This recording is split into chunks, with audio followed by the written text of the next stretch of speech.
cuando hacíamos una nota vinculada con nuestras reacciones y la necesidad de la asistencia psicológica que se presentan, nos decían que hay que evitar ser monotemático, ¿no? Con el tema del coronavirus. Y sin embargo estamos hoy prácticamente con toda la información, salvo alguna muy especial, todas vinculadas con el momento que estamos viviendo. Y a propósito de asistencia que se necesita, el que está enfermo y el que no está enfermo, de coronavirus, le he pedido a Fabiola Sánchez, que es la subjefa del Servicio de Salud Mental del Complejo Sanitario San Luis, que nos atienda para hablar precisamente sobre el momento y sobre la atención que se puede brindar en ese lugar a quienes puedan necesitar asistencia psicológica. Licenciada, gracias por atenderme. Buen día. ¿Cómo le va? Hola, buen día. ¿Qué tal? Este, Coménteme del trabajo de ustedes ahí en el Complejo Sanitario San Luis. Ujú. Bueno, nosotros somos un equipo de salud mental, un servicio de salud mental que estamos conformados por psiquiatras y psicólogos. Em, Llevamos a cabo el abordaje, la atención telefónica de todos los pacientes que ingresan al hospital con diagnóstico de COVID positivo, a la internación. Hay veces que esos pacientes se puede abordar telefónicamente y otras veces se lo debe hacer de manera presencial, obviamente, utilizando todos los protocolos y el equipo de protección necesarios, ¿no? Ujú. Esto sucede así porque en los casos en los que haya que acompañar presencialmente al paciente, muchas veces el paciente no está en condiciones de hablar porque está con alguna dificultad respiratoria, a veces son pacientes que tienen dificultades auditivas o pacientes que no tienen un buen manejo, por ejemplo, del teléfono. Entonces, eh, se realiza el acompañamiento desde ese lugar. Y en los casos en los que el paciente no esté en condiciones, porque a veces su situación de gravedad es mayor, se hace el acompañamiento al familiar o a los familiares de ese paciente, ¿sí?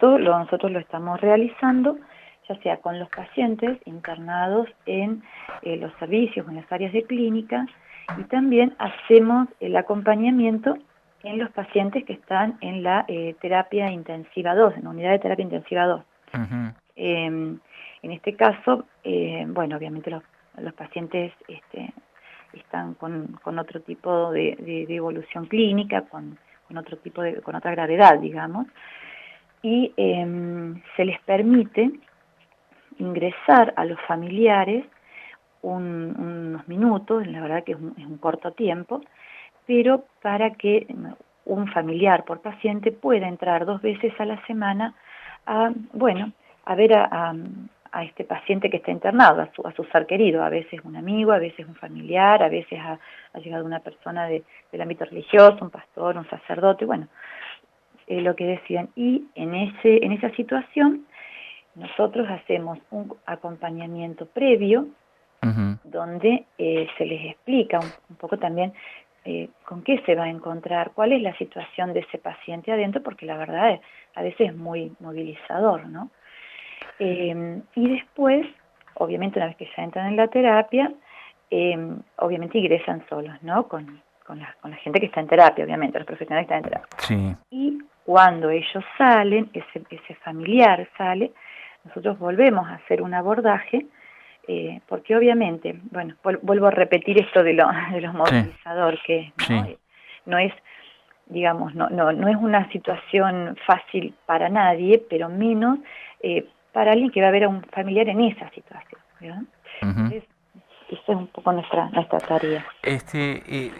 Fabiola Sánchez, eh, cuando recién estábamos en los inicios de la pandemia y cuando se produjeron las primeras internaciones en el complejo sanitario San Luis, hubo hasta algunos episodios que tuvieron trascendencia pública y que derivaron incluso en situaciones enojosas también en algunos casos, que tenían como origen, según lo que yo interpreté, el temor de las personas que iban a ser internadas a la soledad. Y hay en este sentido también algunas descripciones efectuadas por personas que se recuperaron, que han sido realmente impactantes, ¿no? En el comentario. De cómo la pasaron, digamos, y sobre todo el hecho de la soledad. Ujú. Yo, como hay criterios que se han modificado a medida que se ha ido aprendiendo, yo quería saber si ese aislamiento tan rígido que regía en un comienzo, si sigue, y si es por esto que ustedes están actuando.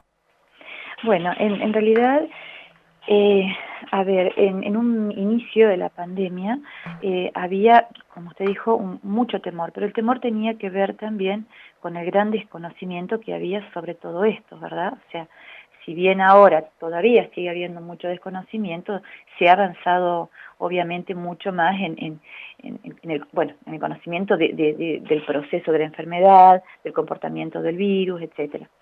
El aislamiento sigue siendo necesario, pero esto tiene que ver con la gran posibilidad de contagio, la gran contagiabilidad que tiene esta enfermedad, este virus, ¿se entiende? Entonces, tiene que ver con preservar a las personas también que van a estar o que quieren estar en contacto con esos pacientes. Sí hay, digamos, se ha flexibilizado esto un poquito en función de que hay pacientes que necesitan estar acompañados. Entonces, hay pacientes que actualmente sí están acompañados se designa, por lo general es un familiar o bueno, un acompañante, en el caso de que no pueda un familiar. Usted, fíjese que, bueno, todos conoceremos casos de familias enteras, ¿no? Que están aisladas o que están con un diagnóstico positivo. Algunos están internados, otros están en su domicilio. Sí. Pero hay situaciones, como le decía, en que amerita que alguien acompañe a ese paciente.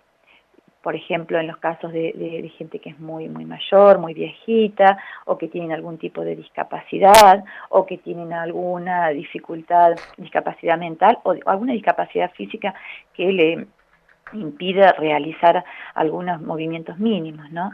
Pero la verdad es que esto, lo de la soledad, sí es algo que los pacientes y las personas recuperadas marcan y que es una realidad.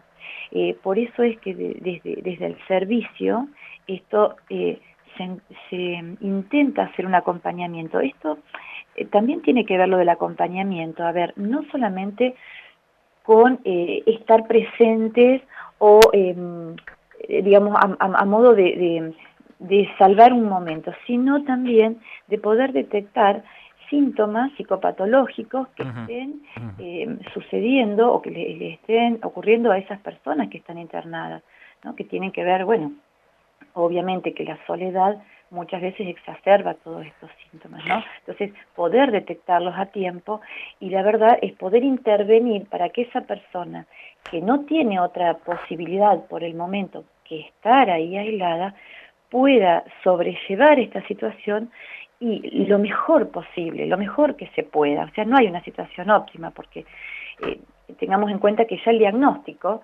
y es movilizador, ¿no? Esto de, uy, bueno, soy positivo. Entonces, bueno, se generan también muchas fantasías y bueno, la idea del ¿El temor a servicio... secuelas, por ejemplo? ¿Cómo? ¿El temor a secuelas, por El ejemplo? temor a las secuelas, las fantasías de muerte, las fantasías de enfermedad, el tiempo que es también indeterminado porque todos hemos visto o conocemos gente que ha estado muy poco tiempo internada y otra que ha requerido una mayor cantidad de tiempo. O sea, digamos, como esto tiene también un comportamiento tan variable, a veces es difícil para el paciente que está internado, bueno, tener una situación clara de cuál es digamos, hasta dónde debe estar internado, hasta qué tiempo. Entonces, obviamente que eso genera una gran ansiedad, mucha angustia, que bueno, que es ahí donde nosotros intentamos intervenir. A veces esto lo hacemos solamente desde un abordaje psicológico y a veces se necesita también un abordaje psiquiátrico con una medicación que le permita al paciente tener un mejor pasar, digamos, ¿no? Mire, sabe que una de las personas recuperadas a mí me ha dicho que él creyó en un momento en que podía salirse de sus carriles, de su normalidad. No, no me hablaba él de que se estaba porque creía que podía enloquecer. Lo que sí me ha dicho es que después quedó como muy debilitado en distintas cuestiones vinculadas con su comportamiento y sus temores a volverse a enfermar y a que su familia pueda pasar por las circunstancias arduas que le tocó vivir a él. Yo quiero saber qué ocurre después que la persona se va de alta con el servicio de ustedes, si lo siguen prestando o lo derivan, por ejemplo, al sector privado. Nosotros, cuando el paciente se va de alta, hacemos una o dos intervenciones más, dependiendo de la situación de ese paciente, porque obviamente hay digamos, de todo, ¿no es cierto? Personas que, algunas no requieren el servicio, o sea, que uno las llama y realmente dice, no, yo les agradezco, pero la verdad que en este momento no me hace falta, no lo necesito. Obviamente que siempre dejamos como la puerta abierta para que si en algún momento lo necesite nos llame.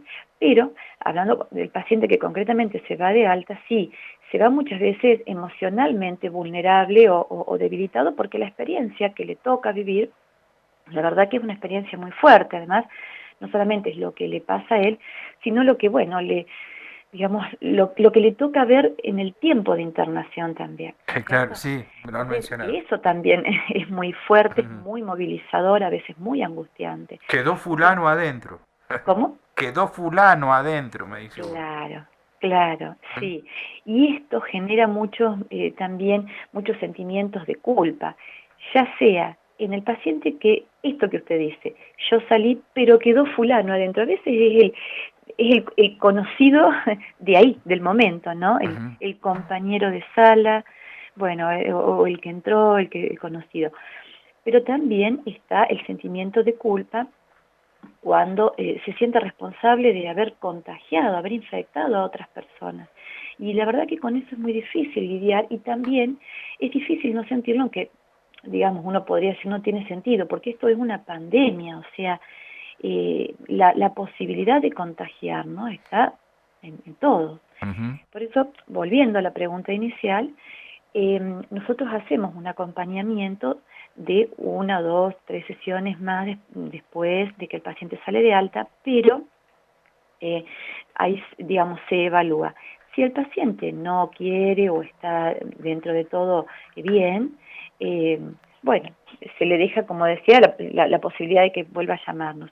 Y si no, si uno detecta estas situaciones como la que usted plantea, se lo deriva. O si el paciente tiene obra social, al sector privado, y si no, a las otras entidades públicas, al Claro, Hospital Escuela de Salud Mental, por claro. ejemplo, a los CAPS, que están haciendo todos, la verdad, un trabajo arduo y de muchísimo acompañamiento. Pero además también existe el programa Te Acompaño, que es un programa que durante todo el año de pandemia ha funcionado Ujú. y la verdad que maravillosamente bien, también con mucha dedicación, y ellos también se encargan de hacer un seguimiento telefónico de estos pacientes. De los pacientes y de los que no son pacientes y que Y tienen de los, temores, por lo que sí, hablamos ayer. exacto, Ayer hicimos una nota precisamente sobre el programa Te Acompaño. sí, sí, Y por eso estábamos buscando qué pasaba con las personas que están internadas también, ¿no? claro. Este, eh, y Sí. esto, ustedes que en sus estudios, ¿qué prevén? Esto nos va a dejar consecuencias a todos, ¿no? Mire, yo en realidad creo que esto va a ser como, a ver, como el resto de catástrofes que hemos, o tragedias que hemos vivido como humanidad, digamos, ¿no es Ujú. cierto? Em, yo siempre digo, bueno, tampoco soy muy original en esto, pero yo siempre digo que la pandemia nos atraviesa a todos. O sea, es mentira que a mí no me pasa nada o bueno, qué sé yo estoy re tranquila. Uno puede estar más o menos tranquilo, en función obviamente de su personalidad y de la situación que a lo mejor de vida que le toca en ese momento, pero nadie es inocuo a esto que nos está pasando. Claro. claro. Nadie, nadie. Quien lo dice realmente está mintiendo. Claro, No, claro, porque yo me planteo, por ejemplo, en mi caso personal, salgo del trabajo y me quedo en mi casa, ¿no? sí. Salgo lo estrictamente indispensable, si no, no salgo. Ujú. Pero eso también, uno dice, no, yo estoy tranquilo porque, bueno, me estoy cuidando, sí, pero eso implica alejamiento de la familia, de las relaciones sociales que uno tiene, de las prácticas sociales que uno ha tenido, etcétera, ¿no?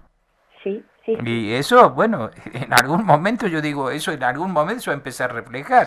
Estoy tranquilo, sí, hasta por ahí, no más, podré decirlo, porque no sé qué me puede llegar a acontecer, ¿no? Sí, sí. De hecho, justamente por esto es que se han ido, digamos, evidenciando o visibilizando muchos cuadros o una mayor cantidad de cuadros eh, psicológicos o psicopatológicos que obviamente, bueno, con la pandemia se han exacerbado, ¿no es cierto? Que están vinculados con todo esto, que a todo, y todo además también se le agrega siempre el temor latente, ese enemigo invisible. Yo hablaba con una persona que le tocó estar en una guerra y la verdad que a mí me ejemplificaba muy bien porque decía, cuando bueno, valga la redundancia, cuando ejemplificaba con la Ujú. situación de guerra, esta persona decía yo, al enemigo lo conocía, tenía una forma y sabía más o menos dónde estaba, por dónde podía venir. Este enemigo tan pequeñito, Claro. invisible, es como que nos acecha de todos lados. Entonces a veces, bueno, obviamente genera cuestiones paranoicas y de mucho temor. Ahora, también considero que uno tiene que aprender, que bueno, los que somos adultos, los que somos mayores, nos cuesta un poco más, pero aprender, al menos en este tiempo, a relacionarnos y a vincularnos de otras formas, con las nuevas formas, pensando, teniendo en cuenta que esto va a pasar, o sea, que esto no va a ser eterno. A veces uno tiene esta sensación de, ay Dios mío, yo no voy a poder salir nunca más porque este bicho, como nos gusta Ujú. llamarlo por ahí, más coloquialmente, va a quedarse a vivir con nosotros, va a estar. A ver, otros virus también han aparecido y hemos convivido y convivimos con ellos desde hace Sí, años claro, y seguimos viviendo. Entonces, primero poder tener esta confianza y esta tranquilidad de que en algún momento va a pasar. Y no estoy hablando, sí, bueno, dentro de 100 años, no, no, en algún momento va a pasar. Entonces, es un momento como, diríamos, como de resistencia, como de aguantar. Bueno, aguantemos un poquito más. Y por otro lado, como decía, aprender a vincularnos de otras maneras, o sea, que la pandemia no nos impida estar relacionados, con formar redes, estar vinculados con los otros, a través de las formas que nos permitan. Bueno, para eso en este sentido las redes sociales, la verdad que así como tenemos muchas críticas hacia ellas, también tenemos, bueno, estas ventajas. Yo claro. entiendo también que no todo el mundo tiene acceso a una red social, ¿sí? Eso lo comprendo. Pero, digamos, hay diferentes formas. Por ahí es un llamado telefónico, por ahí es a lo mejor no un acercamiento, pero un pasar por la casa y a lo mejor hablar desde lejos. Es decir, hay otras formas en las que nosotros podemos vincularnos y seguir en contacto con los demás. Es más, en realidad hay que reforzar estas nuevas formas, porque si no uno termina como encerrándose, lo cual, como usted decía, obviamente no es favorable para nadie. Ujú. Pero además, me parece que también hay que tener en cuenta que si esto por ahora está sucediendo y no tenemos formas de escapar de él, también poder pensar, bueno, eh, este año tenemos una situación mejor que el año pasado. Por ejemplo, hay vacunas. Yo no sé si esto es la panacea, es la solución, porque bueno, obviamente que todo es nuevo, pero tenemos un avance, hay una esperanza, digamos, algo ha sucedido a Ujú. favor nuestro, digamos, ¿no es cierto? Y por otro lado, me parece que también es un tiempo como para reforzar otras situaciones que también, otras actividades, digamos, que a nosotros nos van a llevar a tener un mejor pasar. esto que yo decía de los vínculos, Ajá. poder realizar actividad física de la que obviamente tenemos permitido. Y cuando no podemos salir, crearnos un circuito, organizarnos, digamos, un cronograma de actividad física por mínimo que sea diario, decir, bueno, este horario, todos los días yo voy a hacer media hora, 1 hora, 3 veces por semana, bueno, cada uno lo irá armando. Lo que pueda. Lo que pueda, obviamente. Otra cosa que por ahí ayuda mucho es el tema de la solidaridad, de poder... La solidaridad. Solidaridad, es decir, de poder llevar a cabo actividades que a mí me permitan desde el lugar que estoy poder ayudar a otro y sentir que ayudo a otro.